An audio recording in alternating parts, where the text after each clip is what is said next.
Hello students, आज हम अपनी मैथ्स की क्लास स्टार्ट करते हैं। ठीक है, तो जो हमने मैथ्स की स्टार्ट करी है वो हमें बेसिक मैथ्स की स्टडी करेंगे। यहाँ पे सबसे ज़्यादा बेसिक मैथ्स क्या होती है। ठीक है, अगर मैं उस पर सबसे पहले एक टॉपिक देखती हूँ तो हम उसमें मोस्टली जो स्टूडेंट्स होते हैं ना, तो वो क्या करते हैं, या तो वो उसको भूल जाते हैं या तो उसको बहुत ध्यान से नहीं पढ़ते, ना ही उसकी प्रैक्टिस करते हैं, और कुछ कुछ टॉपिक उन्हें समझ में भी नहीं आते इससे रिलेटेड।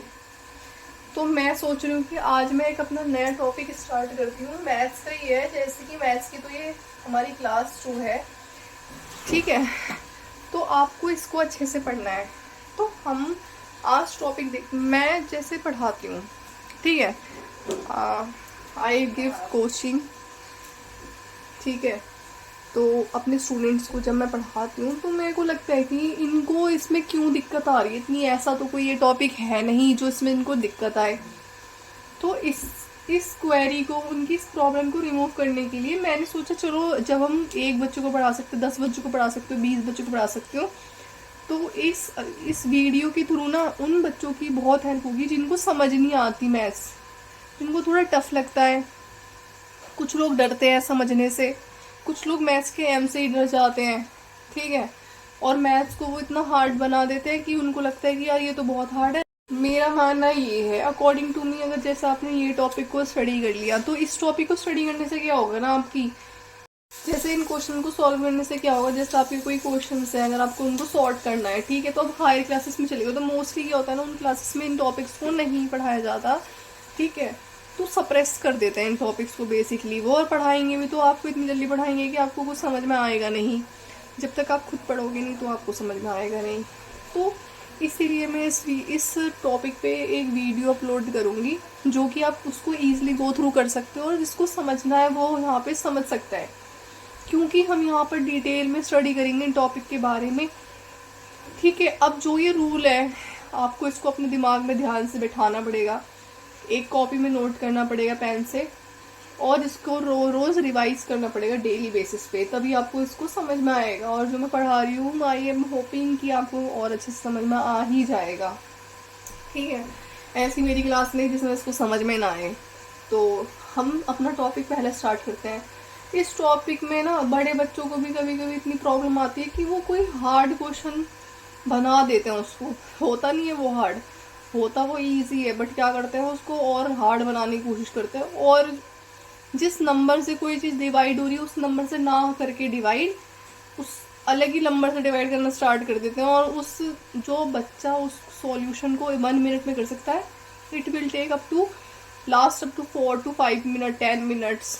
तो इस तरीके की कैलकुलेशन हमारी और टफ हो जाती है। ठीक है, कैलकुलेशन करना अच्छी बात है, उसको और ज़्यादा मॉडिफिकेशन करना अच्छी बात है, बट हर एक कैलकुलेशन का और क्लास के अकॉर्डिंग उस कैलकुलेशन को करना ज़रूरी है। अगर आप फर्स्ट क्लास में तो आपको डीप स्टडी चाहिए कि हाँ यार ये कैलकुलेशन तो इस तरीके से हो रही है, मैं तो इसको काटूंगा, लोएस्ट में आ जाएगी। बट उस क्वेश्चन को सॉल्व करना, कैसे सॉल्व करना है, ठीक है, हर क्लास में आप उसको डिटेल में नहीं कर सकते हो, डिवाइड नहीं कर सकते हो, तो इसके लिए ये टॉपिक बनेगा। ठीक है, हमारा इस टॉपिक का नाम है डिविजिबिलिटी रूल। डिविजिबिलिटी रूल, तो आज का हमारा टॉपिक है डिविजिबिलिटी रूल।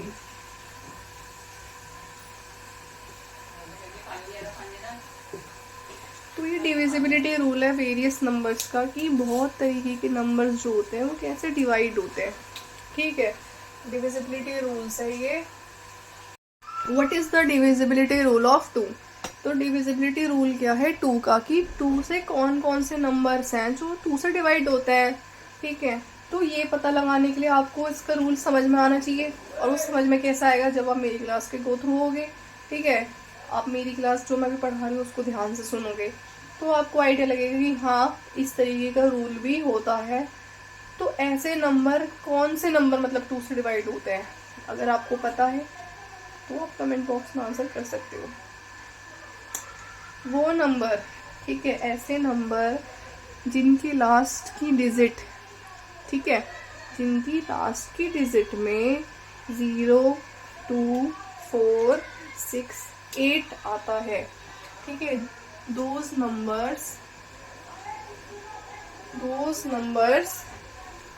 ठीक है, whose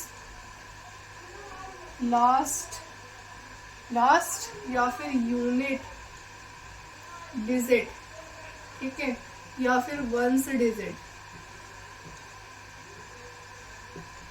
क्या होती है, जिसकी लास्ट डिजिट में, वंस डिजिट में क्या आता है, 0, 2, 4, 6, 8 एक्सेट्रा। ऐसे नंबर जिनकी लास्ट डिजिट में 0, 2, 4, 6, 8 आता है, तो ऐसे नंबर किससे डिवाइड होते हैं, 2 से डिवाइड होते हैं, ठीक है।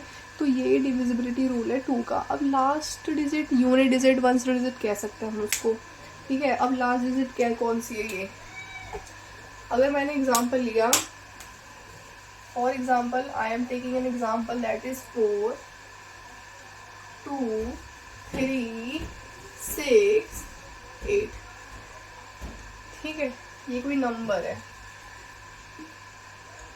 4, 2, 3, 6, 8। I am taking this example of 4, 2, 3, 6, 8। हमेशा जो इसमें वंस डिजिट होती है वो कभी भी यहाँ से स्टार्ट नहीं होती। अब इग्नो, यहाँ से नहीं स्टार्ट होती है, यहाँ इस साइड से स्टार्ट होती है। वंस, टेंस, 100, 1000 एंड 10,000, क्या कहेंगे हम इसे, 10,000, ठीक है। Ones, tens, 100, 1000, 10,000, that is 42। अगर मैं इसको नंबर नेम में लिखूं, वर्ड्स में लिखूं, तो क्या, अभी ये फिगर्स में, ठीक है, अभी मैं इसको नंबर नेम में लिखूंगी तो 42,368, इसको हम वर्डिंग में लिखेंगे। अब ये अगर आपके पास कोई, जैसे छोटे मोटे नंबर तो आप डिवाइड कर लोगे, बट अगर आपके पास कोई बिग नंबर है और आपको पता लगाना है कि क्या ये 2 से डिवाइड हो रहा है या नहीं, तो आप क्या करोगे, उसको, ये जो डिविजिबिलिटी रूल है ये यहाँ पर अप्लाई होगा, ठीक है। अब ये यहाँ पे अप्लाई होगा तो आपको क्या करना है, वंस डिजिट, लास्ट डिजिट और यूनिट डिजिट एक ही बात है, एक ही तरीके से हम उसको बोलते हैं, सिनोनियम्स मान लो आप इनकी, ठीक है। तो इसकी वंस डिजिट में क्या आ रहा है, 8 आ रहा है,